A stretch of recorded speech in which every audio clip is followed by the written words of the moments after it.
नमस्कार साथियों, स्वागत है आप सभी का हमारी इस भूगोल की क्लास में, जहां पर आप भारत के भूगोल से संबंधित सामान्य जानकारी की क्लासेस को देख रहे हैं हमारे यूट्यूब चैनल LSC24x7 में। जहां पर आगामी परीक्षाओं में अगर भारत के भूगोल से संबंधित कोई भी क्वेश्चन बनता है तो उसके लिए हमारी ये क्लास आपके लिए महत्वपूर्ण होने वाली है। जैसा कि आपको पता है, हम भारत के भूगोल से संबंधित कई टॉपिक्स को डिस्कस कर चुके हैं। हमारी पिछली वाली क्लासों के जितने भी पार्ट हैं वो सब पढ़े हुए हैं। 7, 8, 9 क्लासें जो भी हो चुकी हैं, छोटी छोटी क्लासें हैं, लेकिन वो बहुत ही महत्वपूर्ण है आपके लिए। आप उनको जाकर वहां पर देख सकते हो। अगर हमारे चैनल पर नए हो तो हमारे चैनल को सब्सक्राइब कर लीजिए, और भारत के भूगोल से संबंधित जो भी क्वेश्चन आपके लिए महत्वपूर्ण होने वाले हैं वो आपको हमारी क्लास से मिलने वाले हैं। जैसा कि पता है, हमने पिछली क्लास में भारत के पठारों का वर्णन किया था। भारत में कुल कितने पठार हैं? हमने भारत के 8 पठारों का वर्णन किया था, पश्चिम से लेकर पूर्व तक, और दक्षिण वाले 3 पठारों का। तो पश्चिम से लेकर पूर्व तक अगर हम जब उनको क्रम से चलते हैं तो सबसे पहले कौन सा पठार आता है? मालवा का पठार आता है। उसके बाद आता है आपका बुंदेलखंड का पठार, बघेलखंड का पठार। उसके बाद आपका आता है मालवा का पठार है, बुंदेलखंड का पठार है, बघेलखंड का पठार है, और शिलांग का पठार है। एक पठार और पड़ता है जिसको हम क्या कहते हैं, और फिर उसके बाद दक्षिण में आ जाते हैं। दक्षिण में आपके कौन से पठार पड़ते हैं? दक्षिण में आपका कर्नाटक का पठार है। उसके बाद आपका दक्षिण में कर्नाटक का पठार है, जिसको मैसूर के पठार के नाम से भी जानते हैं, मैसूर का पठार है। और दक्षिण में ही आपका एक पड़ता है दक्कन का पठार भी पड़ता है, तेलंगाना का पठार पड़ता है। ये आपको किसमें मिलने वाले हैं? हमारी पीछे वाली क्लास में आप जाकर वहां पर देख सकते हो। जैसा कि पता है, आज हम भारत के प्रायद्वीपीय स्वरूप में किसकी बात करने वाले हैं? द्वीपों की बात करने वाले हैं, द्वीप समूह की बात करने वाले हैं। द्वीप समूह में देखते हैं आज कौन से भारत के कितने द्वीप हैं, कहाँ कहाँ पर हैं। जैसा कि पता है, भारत कि जो द्वीप हैं वो कहाँ पर हैं? वो 2 जगहों पर स्थित हैं। भारत के जो दक्षिणी भाग है, भारत का जो प्रायद्वीपीय भाग है, वो कितने तरफ से? 3 तरफ से जल से घिरा हुआ है। भारत का प्रायद्वीपीय भाग जो है वो 3 तरफ से किससे घिरा हुआ है? 3 तरफ से जल से घिरे हुए भूभाग को क्या कहा जाता है? 3 तरफ से जल से घिरे हुए भूभाग को प्रायद्वीप कहा जाता है। जैसा कि आप लोग जानते हैं कि भारत का प्रायद्वीपीय भाग है वो कितनी तरफ से? 3 तरफ से किससे घिरा हुआ है? जल से घिरा होने के कारण इसको क्या कहा जाता है? इसको प्रायद्वीप कहा जाता है। तो यहाँ पर हम देखने वाले हैं, थोड़ा द्वीपों के बारे में समझना चाहते हैं कि भारत में कितने द्वीप हैं, कौन सा द्वीप किधर को पड़ता है। तो आप लोगों को पता है, हमने कई बार बताया भी है कि भारत के जो द्वीप समूह हैं वो 2 जगह पर पड़ते हैं। एक तो इधर आपकी क्या आ जाती है? बंगाल की खाड़ी। इधर क्या है आपको? बंगाल की खाड़ी। बंगाल की खाड़ी के बाद आपका कौन सा आ जाता है? इधर आ जाता है आपका अरब सागर। अरब सागर, बंगाल की खाड़ी है, अरब सागर है, इधर आपका आ जाता है हिंद महासागर। तो भारत का जो दक्षिण का पठार है, भारत का जो दक्कन का पठार है, भारत का जो दक्षिणी भाग है, ये 3 तरफ से जल से घिरा हुआ है। एक तरफ का है बंगाल की खाड़ी, दूसरी तरफ क्या है? अरब सागर, इधर क्या है आपका? हिंद महासागर। इधर कुछ द्वीप समूह पड़ते हैं, इनको क्या नाम दिया गया है? इनको हम अंडमान और निकोबार के नाम से जानते हैं। तो कभी कभी आपसे पूछ लिया जाता है कि अंडमान और निकोबार द्वीप समूह कहाँ पर हैं? तो अंडमान निकोबार द्वीप समूह कहाँ पड़ते हैं? ये अंडमान और निकोबार द्वीप समूह पड़ते हैं आपके बंगाल की खाड़ी में। यहाँ पर कुछ द्वीप पड़ते हैं जिन पर भारत का अधिकार है। इनको क्या कहा जाता है? इनको कहा जाता है लक्षद्वीप। इनको लक्षद्वीप कहते हैं। तो लक्षद्वीप आपके कहाँ पड़ते हैं? अरब सागर में पड़ते हैं। अंडमान निकोबार कहाँ पर पड़ते हैं? ये आपके बंगाल की खाड़ी में पड़ते हैं। तो हम यहीं पर बात करने वाले हैं, भारत में कुल कितने द्वीप समूह हैं, कितने द्वीप बंगाल की खाड़ी में है, कितने द्वीप आपके लक्षद्वीप में है, इधर अरब सागर में है। तो इनकी हम यहाँ पर बात करने वाले हैं। तो सबसे पहले हम यहाँ पर देखते हैं कि भारत में कुल कितने द्वीप समूह हैं। सबसे पहले हम यहाँ बात करते हैं भारत के कुल द्वीपों की। तो भारत में कुल मिलाकर 247 द्वीप हैं। कितने हैं? भारत में कुल 247 द्वीप हैं।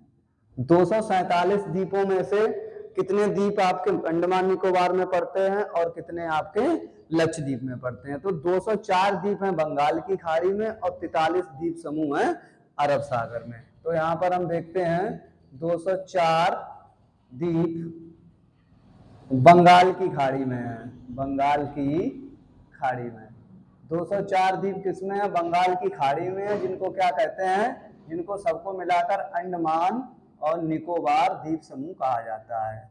इनको क्या कहते हैं? अंडमान निकोबार द्वीप समूह कहा जाता है, द्वीप समूह कहते हैं। उसके बाद हम बात करते हैं आपके 247 इधर हो गए हैं, फिर उसके बाद आपके 43 बचते हैं। 43 द्वीप कहाँ पर हैं? 43 द्वीप आपके पड़ते हैं अरब सागर में। 43 द्वीप किसमें है? अरब सागर में है, अरब सागर में। इनको क्या कहा जाता है? इनको लक्षद्वीप कहते हैं।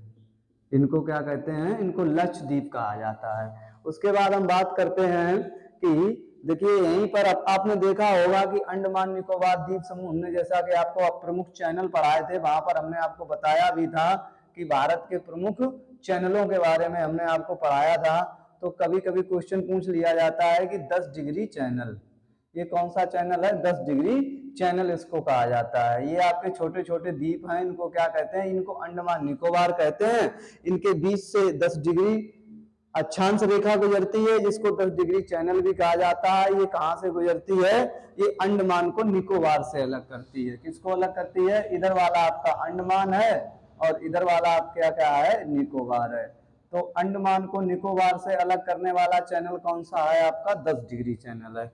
आप यहाँ पर लिख सकते हो 10 degree channel, 10 degree channel Andaman को निकोबार से अलग करता है, निकोबार से अलग करता है। आपको चैनलों के बारे में हम पीछे बता चुके हैं, लेकिन फिर भी यहाँ पर द्वीपों के संदर्भ में इनको देखना जरूरी होता है कि 10 डिग्री चैनल अंडमान को निकोबार से अलग करता है। फिर आपसे पूछा जाए कि यहीं पर एक और चैनल है, जिसका नाम क्या है? कोको चैनल या कोको स्टेट भी कहा जाता है। कोको चैनल आपका कहाँ पर पड़ता है? इधर वाला आपका क्षेत्र, इसके ऊपर अंडमान निकोबार द्वीप समूह के ऊपर क्या पड़ता है? एक देश पड़ता है जिसका नाम क्या? म्यांमार।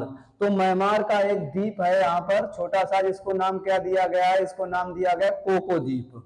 इसको नाम क्या दिया गया? कोको द्वीप। कभी कभी पूछ लिया जाता है कोको द्वीप कहाँ पर है, तो कोको द्वीप भी आपका बंगाल की खाड़ी में है। तो ये किसके क्षेत्र में पड़ता है? कोको द्वीप आपका म्यांमार के अधिकार में है। किसके अधिकार में है? म्यांमार के अधिकार में है। और ये भारत का एक द्वीप पड़ता है जिसका नाम क्या? लैंडफॉल द्वीप। ये कौन सा है? लैंडफॉल द्वीप। भारत का द्वीप कौन सा है? लैंडफॉल द्वीप है। तो इसी के बीच से एक चैनल गुजरता है, जिसको क्या नाम दिया गया है? इसी चैनल को क्या नाम दिया गया है? इसी को कोको चैनल या कोको स्टेट कहते हैं। कोको चैनल या कोको स्टेट भी इसको कहा जाता है। तो कभी पूछ लिया जाए कोको स्टेट कहां से होकर गुजरता है? कोको स्टेट आपके भारत और म्यांमार के बीच से होकर गुजरता है। भारत और म्यांमार की सीमा का निर्धारण करने वाला चैनल कौन सा है? कोको चैनल है। भारत और म्यांमार की सीमा का निर्धारण करने वाला चैनल कौन सा है? कोको चैनल है। ये कहाँ पड़ता है? कोको चैनल आपका बंगाल की खाड़ी में है, जो भारत के लैंडफॉल द्वीप और म्यांमार के कोको द्वीप को अलग करता है। तो भारत और म्यांमार के मध्य कौन सा चैनल पड़ता है? म्यांमार के मध्य आपका मध्य कोको चैनल पड़ता है। अगर आपसे पूछा जाए कि कोको चैनल किन देशों के मध्य में है, तो कोको चैनल आपका भारत और म्यांमार के मध्य में है। ये किस में पड़ता है? अंडमान निकोबार में पड़ता है। भारत का लैंडफॉल द्वीप और म्यांमार का कोको द्वीप पड़ता है। उसके बाद हम बात करते हैं भारत का एकमात्र सक्रिय ज्वालामुखी। भारत का एकमात्र सक्रिय ज्वालामुखी। भारत का एकमात्र सक्रिय ज्वालामुखी। भारत में 2 ज्वालामुखी हैं, एक का नाम आपका क्या है? नारकोंडम है, एक का नाम बैरन है। एक आपका कैसा है? एक आपका शांत ज्वालामुखी है और एक आपका कैसा है? एक आपका शांत ज्वालामुखी है और एक सक्रिय ज्वालामुखी है। तो हम यहाँ पर बात सबसे पहले करते हैं भारत का एकमात्र सक्रिय ज्वालामुखी। सक्रिय ज्वालामुखी का मतलब होता है ऐसा ज्वालामुखी जिससे निरंतर उद्गार होता रहता है। एकमात्र सक्रिय ज्वालामुखी। सक्रिय का मतलब होता है ऐसा ज्वालामुखी जिसके मुख से निरंतर लगातार धूल है, गैस है, धुआं है, कंकड़ है, पत्थर है, लावा है, ये निकलता रहता है तो लगातार उसमें उद्गार होता रहता है, ऐसे ज्वालामुखी को क्या कहा जाता है? सक्रिय ज्वालामुखी कहा जाता है।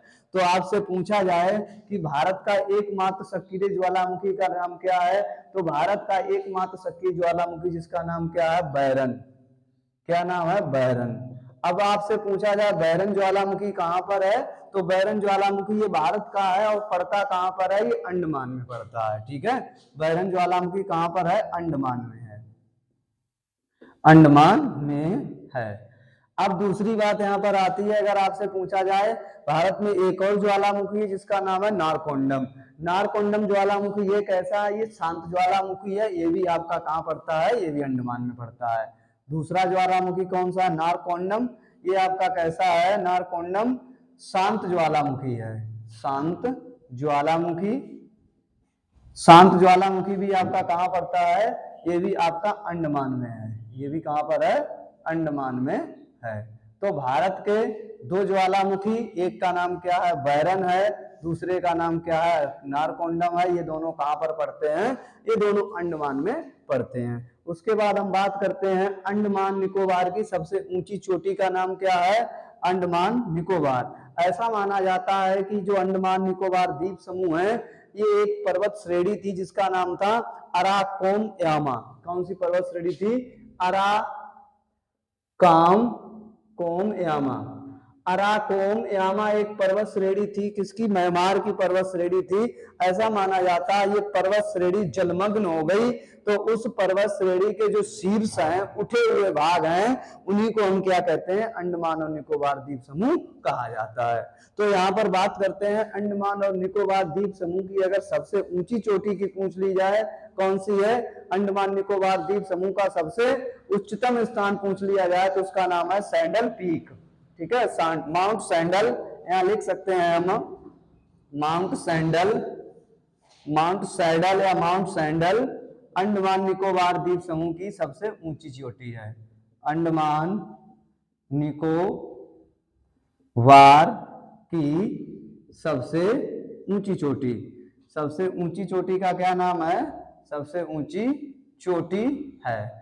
तो अंडमान और निकोबार की अगर सबसे ऊंची चोटी पूछ ली जाए तो इसका नाम क्या है? माउंट सैडल है। अगर आपसे बात की जाए यहीं पर अंडमान निकोबार द्वीप समूह में क्या होता है, अगर पूछा जाए भारत का सबसे दक्षिणतम बिंदु, भारत का सबसे दक्षिणतम बिंदु कौन सा है? दो होते हैं, एक तो भारत की मुख्य भूमि का दक्षिणतम बिंदु है। अगर भारत की मुख्य भूमि का दक्षिणतम बिंदु पूछा जाता है तो यहाँ पर आपका कन्याकुमारी हो जाता है। भारत की मुख्य भूमि का दक्षिणतम बिंदु कौन सा है? कन्याकुमारी है। और अगर आपसे भारत का दक्षिणतम बिंदु पूछा जाता है तो भारत का दक्षिणतम बिंदु यहाँ पर पड़ता है, सबसे नीचे। कहां पर पड़ता है? बिल्कुल नीचे पड़ता है, जिसको क्या कहते हैं? तो ये होगा मुख्य भूमि का और ये क्या होगा? सबसे दक्षिणतम बिंदु होगा। तो भारत की मुख्य भूमि का दक्षिणतम बिंदु कन्याकुमारी है। और अगर भारत का, संपूर्ण भारत का अगर आपसे पूछा जाए, संपूर्ण भारत का दक्षिणतम बिंदु पूछा जाए तो उसको हम क्या नाम देते हैं? तो उसको नाम हमने दिया है इंदिरा पॉइंट। क्या नाम दिया है? इंदिरा पॉइंट दिया है। तो लिख सकते हैं भारत का सबसे दक्षिणतम बिंदु, भारत का सबसे दक्षिणतम बिंदु कौन सा है? अगर संपूर्ण भारत के दक्षिणतम बिंदु की बात की जाए तो भारत का, संपूर्ण भारत का दक्षिणतम बिंदु कौन सा है? इंदिरा पॉइंट। क्या नाम है इसका? इंदिरा पॉइंट है। इसी को पार्सन बिंदु भी कहते हैं, पार्सन, पार्सन बिंदु भी कहते हैं। इसी को पिग्मेलियन पॉइंट भी कहा जाता है। इसी का नाम क्या है? पिग्मेलियन, पिग्मेलियन पॉइंट भी कहा जाता है। तो ये क्या है? ये भारत का सबसे दक्षिणतम बिंदु है। पिग्मेलियन पॉइंट, इंदिरा पॉइंट या पार्सन बिंदु, ये कहां पर है? ये आपका ग्रेट निकोबार में स्थित है। भारत का सबसे दक्षिणतम बिंदु इंदिरा पॉइंट, पार्सन बिंदु, पिग्मेलियन पॉइंट कहां पर है? ग्रेट निकोबार में स्थित है। कभी कभी पूछ लिया जाता है ग्रेट निकोबार में स्थित है। तो भारत का सबसे दक्षिणतम बिंदु कहां पर है? ये ग्रेट निकोबार में स्थित है। उसके बाद हम बात करते हैं अंडमान निकोबार की जो राजधानी है वो कहां पर है? अंडमान और निकोबार की राजधानी की अगर हम बात करते हैं तो इसकी राजधानी कहाँ पर है? इसकी राजधानी आपकी पड़ती है पोर्ट ब्लेयर में। इसकी राजधानी कहाँ पर है? पोर्ट ब्लेयर में राजधानी है। अंडमान निकोबार की राजधानी कहाँ पर है?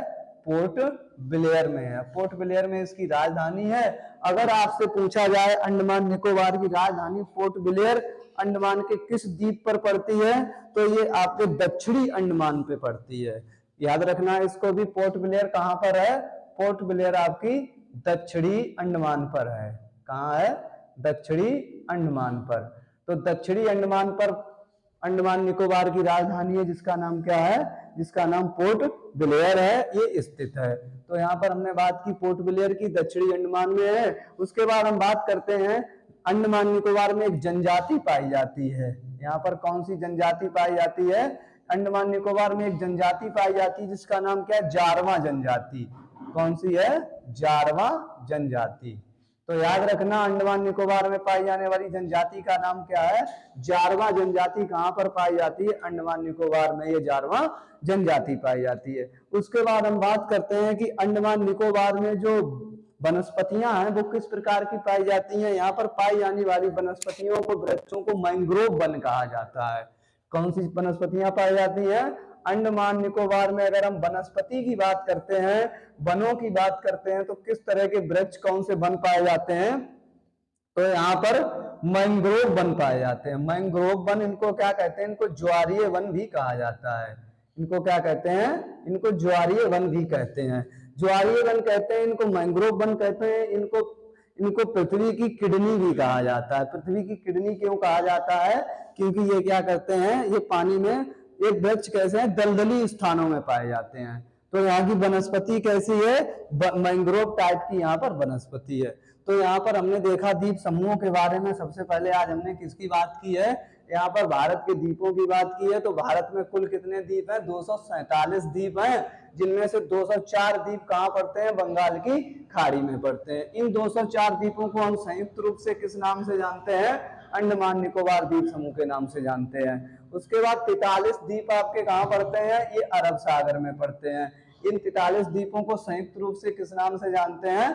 लक्षद्वीप के नाम से जानते हैं। उसके बाद हमने यहाँ पर बात की वृहद रूप से किसके बारे में बात की? अंडमान निकोबार द्वीप के समूह के बारे में बात की। तो 10 डिग्री चैनल जो है वो कहाँ से निकलता है? वो निकलता है अंडमान निकोबार द्वीप समूह से निकलता है, जो अंडमान को निकोबार से अलग करता है। किसको अलग करता है? अंडमान को निकोबार से अलग करने वाला चैनल कौन सा है? 10 डिग्री चैनल। इसी के ऊपर एक और चैनल है जिसका नाम क्या है? कोको चैनल या कोको स्टेट भी इसको कहते हैं। ये कहां पर है? ये म्यांमार जो पड़ता है हमारा पड़ोसी देश, उसका एक छोटा सा द्वीप है जिसका नाम है आपका कोको द्वीप। और भारत का सबसे उत्तर वाला द्वीप है कौन सा? उसको कहते हैं लैंडफॉल द्वीप। तो भारत और म्यांमार की सीमा रेखा को निर्धारित करने वाला कौन सा चैनल है? ये आपका कोको चैनल है। कौन सा चैनल है? कोको चैनल है। ये भारत और म्यांमार की सीमा को भी निर्धारित करता है, जलीय सीमा को, और दो द्वीपों को अलग भी करता है। उसके बाद बात की हमने भारत के सक्रिय ज्वालामुखी की। तो सक्रिय ज्वालामुखी कौन सा है? बैरन है, जो कहां पर पड़ता है? आपका अंडमान में पड़ता है। भारत में 2 ही ज्वालामुखी हैं, एक आपका बैरन है, दूसरा आपका नारकोंडम है। तो बैरन ज्वालामुखी कहां पड़ता है? ये अंडमान में पड़ता है। सक्रिय ज्वालामुखी है। नारकोंडम किस टाइप का ज्वालामुखी है? शांत ज्वालामुखी है, ये भी आपका अंडमान में ही पड़ता है। फिर हमने बात की अंडमान निकोबार की सबसे ऊंची चोटी कौन सी है? सबसे ऊंचा पर्वत कौन सा है? तो ये आपका माउंट सैडल अंडमान निकोबार का सबसे ऊंचा पर्वत है। उसके बाद हमने बात की जो भारत का दक्षिणतम बिंदु है उसका क्या नाम है? उसका नाम है इंदिरा पॉइंट। उसकी को हम पार्सन बिंदु भी कहते हैं, पिग्मेलियन पॉइंट भी कहा जाता है, जो कहां पर स्थित है? ये आपका भारत के सबसे दक्षिणी द्वीप समूह जिसको बोलते हैं ग्रेट निकोबार में स्थित है। फिर हमने बात की, अगर इसकी राजधानी की बात की जाए, अंडमान निकोबार की राजधानी कहां पर है? तो इसकी राजधानी पोर्ट ब्लेयर में पड़ती है। पोर्ट ब्लेयर इसकी राजधानी है। और पोर्ट ब्लेयर है कहां पर? ये अंडमान निकोबार में दक्षिणी अंडमान पर स्थित है। उसके बाद हमने बात की अंडमान पर एक जनजाति पाई जाती है। कौन सी जनजाति पाई जाती है? जारवा नाम की जनजाति पाई जाती है। वनस्पतियों की बात करते हैं, अंडमान निकोबार में किस टाइप की वनस्पतियां पाई जाती है? तो यहाँ पर मैंग्रोव टाइप की वनस्पतियां पाई जाती हैं, जिनको हम ज्वारीय वन भी कहते हैं। तो ये तो अंडमान निकोबार द्वीप समूह के बारे में आपके लिए महत्वपूर्ण जानकारी थी। अभी लक्षद्वीप वाला है वो आपका कल देखते हैं।